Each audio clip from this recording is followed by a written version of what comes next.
enter in the staff website address. When you're doing this, be sure that it's going in the address bar, not one of the search toolbars or on the search page down here. We want to go straight to the website. The address for that is simply staff.mountainheartwv.org. And once we're on this page, you'll notice that there are several articles on here. These articles are meant to be public viewed.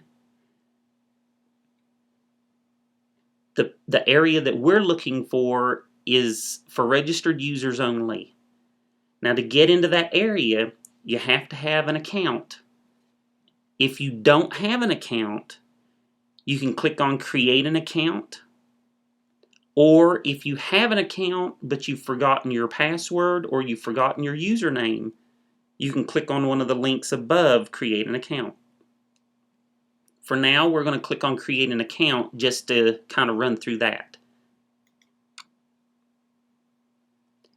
This is the registration page. All you have to do here is enter your name, use your first and last name. On the username, I would suggest using your first and last name with no space. On your email address, enter the email address that you use to receive email for the agency. And under password, come up with a decent password. It doesn't have to be changed, but make sure it's nothing that everybody's going to know is your password. Now, since I already have an account set up, I'm going to go back to the home page. And here we can log in. Now, here's one thing I want you to notice. On this page, we have a main menu and we have a login form. After we log in, an additional menu will be available.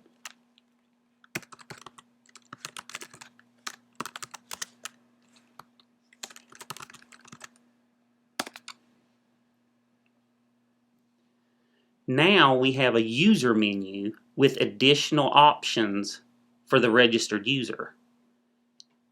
For this tutorial, we're going to be going to the Documents and Forms.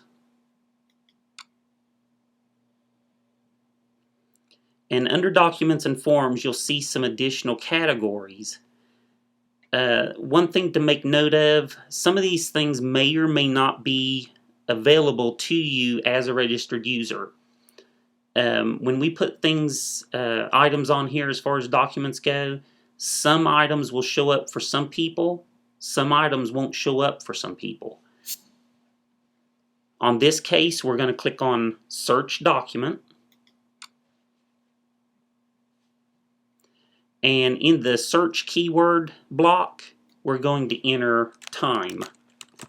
And what this is going to do is it's going to pull up every document that has the word time associated with it.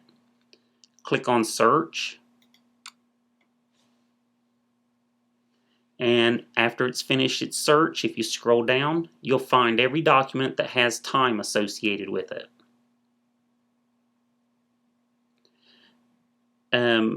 As most of you well know, we have multiple timesheets. Different people are going to use different timesheets depending on what their job duties are.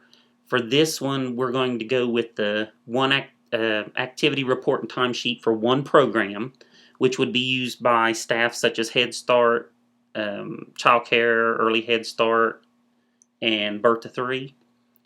On this one, if you want additional details, you can click on the details. Or for this one, we're just going to click on the headline at the top, and that's going to allow us to download it.